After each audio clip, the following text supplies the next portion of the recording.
And we're back. Welcome back and happy Tuesday. Today we're going to talk a little bit about k-nearest neighbor, a very simple classifier generation method, and also demonstrate the usefulness of entropy measurements. So when we last left off, we talked about the tennis example for decision tree. And we said a decision tree was represented as a graph, and we had each node in that graph, our tree-based structure, each node represented a variable, and we construct a series of tests on the variables in our data set, checking for an entry, and this test is of the kind if that particular attribute or variable is less than a certain value or greater than equal to a certain value.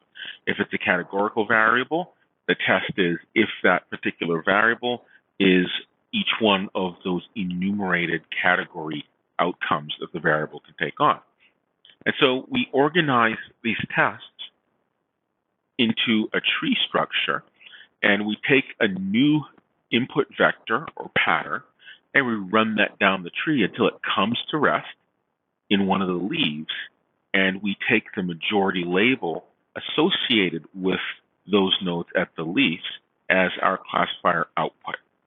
And so in this particular case, we have a new vector, and we look at the outlook as sunny. If it's sunny, we pursue the left-hand child, and then we encounter humidity. If humidity is high, we again pursue the left-hand child, and then it comes to rest at that leaf node that has a no, meaning no, we should not play tennis. And so we talked about the decision tree and how you compose these tests and order these tests. Ross Quinlan developed the gain ratio, and this gain ratio talks about the reduction in entropy between the original data set and the partition data set resulting from each one of the tests that results in the separation or a subdivision of that data, the training data, as a result of these tests. And we said that this gain ratio will favor variables for splits that are very bushy, that have a lot of values. And we looked at an improvement on this. The C45 algorithm 6 had a gain split information criteria that penalized for bushiness and that normalized effectively the gain ratio in terms of what is due to the real gain ratio or just due to the bushiness of that particular attribute. And so the gain ratio is the information gain divided by the split criterion, and it discourages the selection of splits that result in groupings closer to uniform distribution. If you have a lot more values the attribute can take on, you're going to partition your data set into really small groups, and that resulting distribution over each of the groupings is going to be closer to uniform because you have a smaller number of examples if you partition into a larger number of groups induced by a very bushy attribute. Okay, so let's do some exploration with entropy. We talked about entropy as being the expected negative log probability, and we described it as the number of bits, as it were, needed to describe the numeracy of the number of different values that a particular system can take on. And this is called Shannon Entropy. And we also talked about two signals, P and Q. And P and Q are the distributions that define the different values for each one of those signals. And we said the mutual information between two signals is the expected log odds ratio between the joint probability and the independent assumption. And so what the mutual information looks at is the information coupling between those two signals. How much does knowing about one signal reduce the number of bits needed to represent the alternatives of another signal? And so we also talked about the Kale divergence. And the Kale divergence was not symmetric, and the Kale divergence tells you the difference between two signals or probabilities governing those signals. We said this Kale divergence of P on Q relative to some reference is the log odds ratio in expectation with respect to probability Q, P, and with respect to probability Q in the second case. And so we're going to look at various toolboxes and just show you a little bit of some of the utility of these information theoretic measures. We're going to look at entropy, we're going to look at mutual information, and we'll look at Kale divergence. And so this is from the information theory toolbox, and there are many information theory type toolboxes out there on Matlab File Exchange, and there's a link to one of them. If you Google search, you'll find a few. And so the particular data set we're going to look at, it's a real-valued multivariate data set, and it's the LEAF data set from the UCI Machine Learning Repository. It has a number of features that have been computed, 15 features plus a class label, where the class label is one of the attributes, it's the species, and the other features are calculated and they're included in this data set. And so here's some examples of some LEAF images. They're all on a pink background. And the leaves are different in their shape. Some are more elongated, some are more eccentric. The aspect ratio is different, and so forth. And so here are all the attributes. There are a total of 6 of them. For 15 attributes plus 1, 1 is the class label. And so what I'm going to do, these are the species. And these species are out of 40 different species. And the number of each is listed in that number column. And so we have a lot of different species of these leaves of different prior probabilities or proportions. So let's look at this and let's consider mutual information, and we'll try this in Matlab. A high mutual information means there's a large reduction in uncertainty when you know one variable about versus another. And a low mutual information indicates that there's a small reduction. Zero mutual information means that two random variables are independent from one another. And so essentially, I'm going to take the class label and I'm going to compute the mutual information between the class label and a couple of the features, and we'll see what happens. Now, of course, if you have a high mutual information, that means there's a large reduction in uncertainty. And what that means is that that individual attribute, when you compute the mutual information between an attribute and the class label, it's showing you the coupling, and that can be used as a proxy for predictiveness. If there's high mutual information between an attribute and the class label, then that attribute is a really good choice for telling you about what that class label should be. So in effect, you could use mutual information as a criteria for doing feature selection, where your feature selection is of the sort where you're selecting a subset of the input features instead of a calculated feature as you would have with PCA or manifold method. So let's bring up Matlab. I'll meet you in Matlab. So we're in Matlab, and I have taken the liberty to pre-write some of the script. We're going to load the LEAF data set from the UCI Machine Learning Repository. So let's go ahead, set a breakpoint, and we'll run that. And the first thing we're going to do is calculate the entropy. So let's check for entropy, help, entropy. And this entropy is going to compute for a discrete variable. And let's give this a shot because this is continuous, and let's see what happens. So we type entropy, and we give it our X, which is our data set, and we're going to give it, perhaps, let's say, the second feature.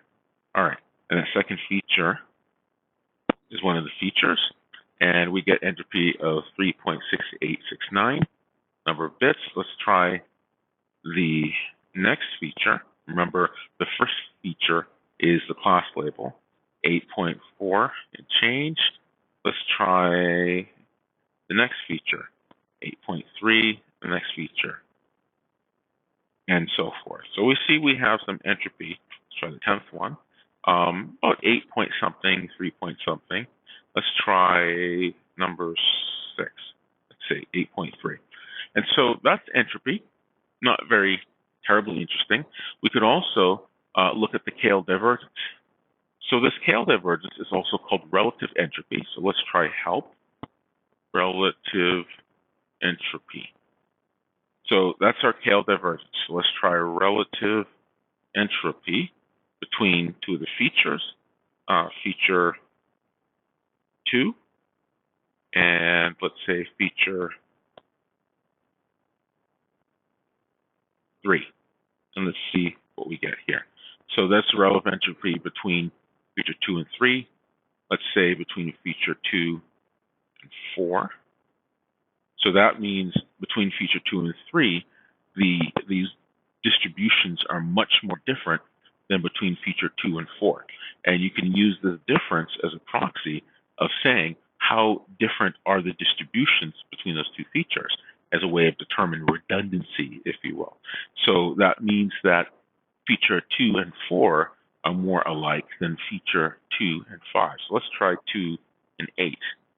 They're less alike. 2 and 9. They're less alike. 2 and 10. Let's try those, and we'll see what happens. They're less alike. So that's relative entropy. Let's now try mutual information.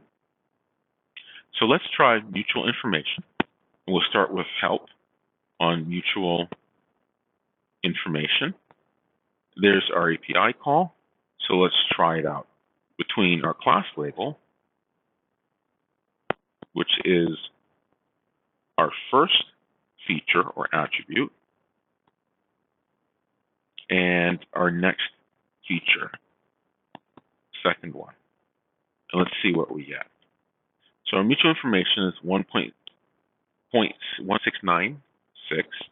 Oh, that's okay. Let's see the mutual information between that and third feature. And how about the fourth feature? That's higher. What about the fifth feature? 6, 7.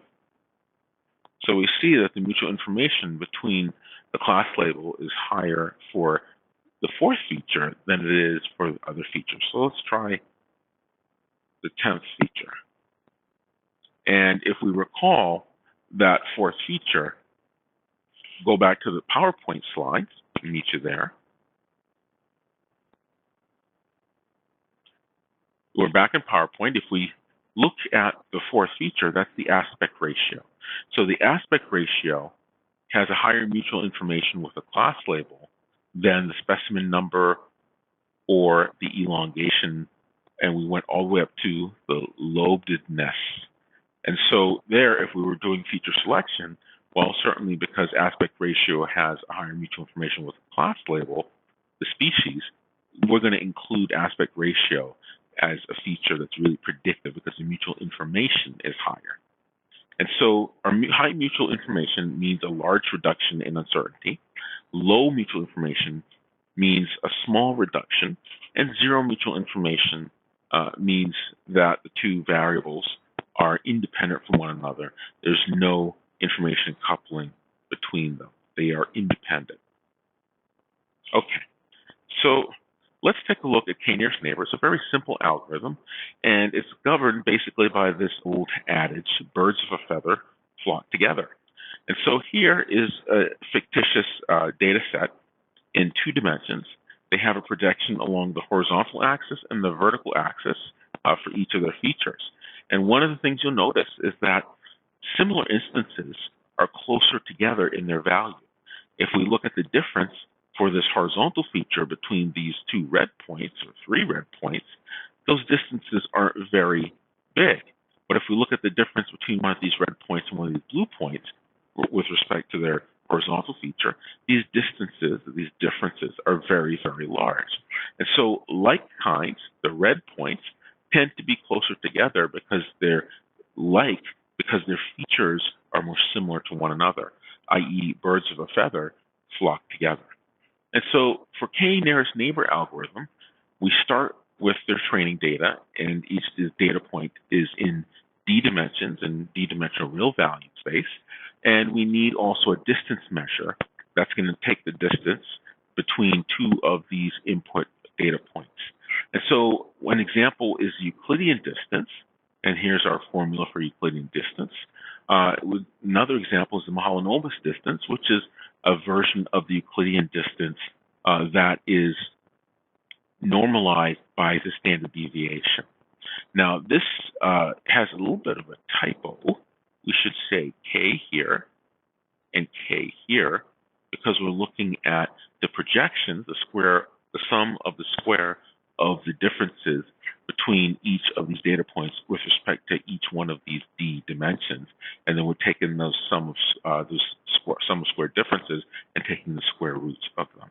Okay, and the Mahalanobis distance is very similar, only we're scaling by the standard deviation squared to account for differences in dispersion along each one of the feature axes for each one of these features. Okay, so we have our distance measures, and now when we get a new data point, we take this distance measure between our new data point that we're trying to classify and all of our input historical data. And this distance measure can be Mahalanobis, it can be Euclidean, it can be all sorts of things, Minkowski, all sorts of distance measures. And then we take the top k closest instances as resulting from this distance measure between our new input instance and all of the data points, the top k. That's where the k part comes from for k nearest neighbor. And then we compute the majority class label among those top k closest instances.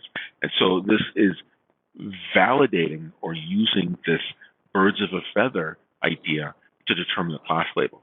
If you have a new data point, that new data point is going to have the same class label. So here's one class, here's another class. If you have a new data point, I'll indicate that with a star. If that new data point is one of these circle classes, it's going to be closer to these points. And so the majority class label is going to dictate what the class label is for the new one. And it works based on this birds of a feather idea that I alluded to at the outset. And so after you compute the majority class label, you assign that class label to that new input, and that's going to be your predicted class.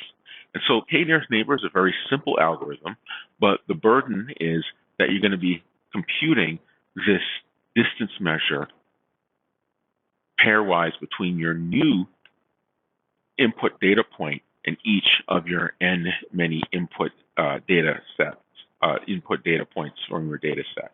And so the burden is you're going to pay that cost of doing that distance measure computation each time you're trying to do the classification.